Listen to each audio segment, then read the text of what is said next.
Hello, everybody. Welcome again to another edition of Ganja Vacations Conversations.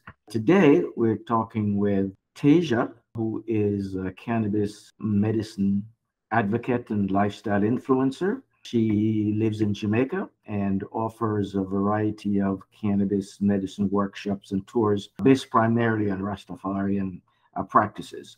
So, Taijah, welcome and thank you very much for doing this. Thank you so much. It's a pleasure. Tell me a little bit about your background. I know that you're living in Jamaica now and you have Jamaican heritage, but you weren't born in Jamaica and you probably didn't grow up in Jamaica either. Right. So my mom was born in Kingston, Jamaica, and my dad, he's Panamanian. He was born in Panama, and I was born in Canada. So that makes me Caribbean Canadian, the little black sheep of the whole family, although I never really felt at home in Canada. So it wasn't until I visited Panama for the first time when I was about 6 years old, and I got to experience the real Caribbean culture and my Spanish roots. And then I came back to Canada and I was like, okay, I'm living a little bit. And I just moved around the world, really, like from Texas to Canada to different provinces. And it wasn't until I moved to Jamaica that I was like, okay, I really resonate with this culture and this energy and the lifestyle of the Rastafarian lifestyle. And so a big part of that is bush medicine. So yeah, just aligns. Okay, so give me a little bit more about how you got into Rastafarianism and how you got into bush medicine and that sort of thing. Yeah. Yeah, so it was one of those things that I felt like my spirit was guiding me towards. It was nothing that my family really taught me. I was in a lot of situations that I was very uncertain of when and where I would find my tribe. And I was really interested in going to a Rastafarian community and, holding space with the Rastafarian elders. And at that time, it was COVID. So all of these places were closed and shut down. And so I was not able to put myself in those situations. But it actually happened in the most bizarre way. And I went and visited a place in Orange Hill, Negril. And that's where I had the most terrible, but then breathtaking experience of my life, where I went through a trauma, but within the same time period, this medicine came to me. And it came to me in a recreational way at first. And then after I took the practice home and I started practicing it, I started working with the medicine in more of a healing way and like more of a conscious form of consumption rather than taking it on a recreational way, because I consider cannabis a medicinal medicine for me personally. And then after, that's when I started attracting people that were already in the lifestyle, living this type of experience, and taught me more about it. My partner is a big part of that influence, and he really taught me like the history behind this medicine and these practices. And then I met so many people after that case. It was just like one door closed and another one opened.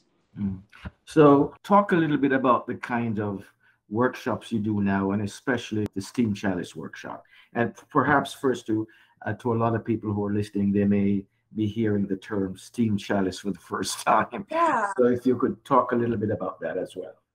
For sure, for sure. So a steam chalice, let me go ahead and just show you real quick, just a little demo. Okay.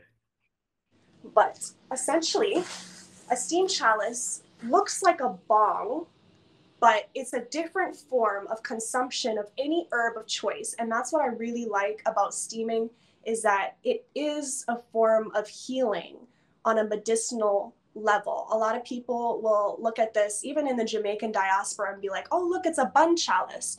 But a bun chalice is a bong. It's direct fire placed on the herb.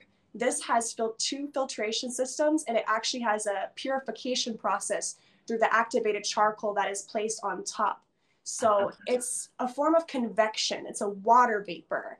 It goes through a filtration process through the whole entire steam chalice, versus a bong, where it's just direct fire placed on the herb and then it goes through the water.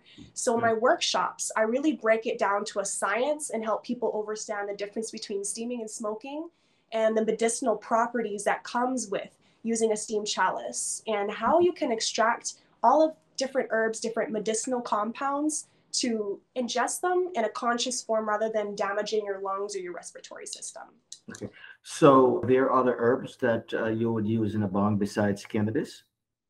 In a bong, I no. mean, in a steam chalice.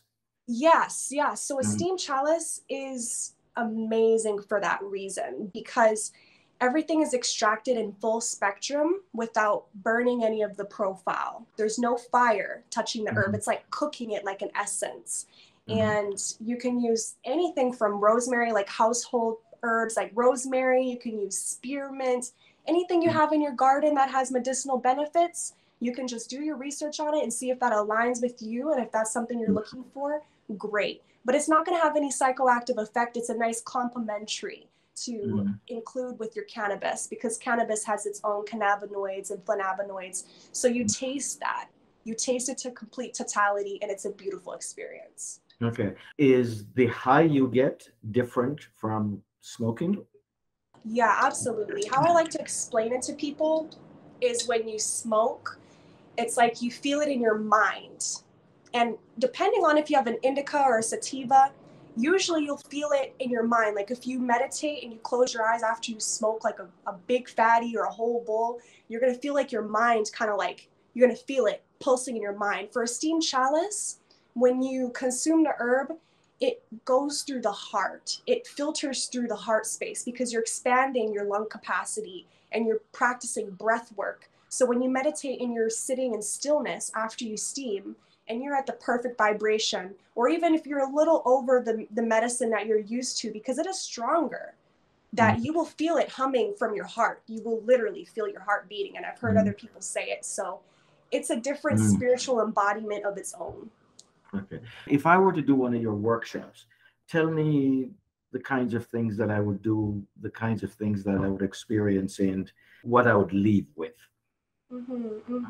Exactly. So depending on the workshop, usually the workshops will come with a steam chalice. So you have one-on-one, hands-on experience with learning how to facilitate it, use it, clean it, maintain it, and how to work with different herbs to align yourself with what you're looking for. So mixing different herbs, trying different herbs, tasting it, doing it the right way, the safe way, versus doing it kind of like free flowing. And that's how I started. Nobody really taught me. Like I had to break this down to a science on how to steam properly, because everything has its pros and cons. And for steaming, there is activated charcoal. There's an open, it's an open space for charcoal to pop and combust, but you're not having to ingest any of that combustion. It's just a matter of knowing how to be a fire tender. Like you're learning how to tend a fire to then allow this process of filtration to happen. So you're going to learn how to do that safely and then use the herb with intention. Mhm. And how long does one of these workshops last?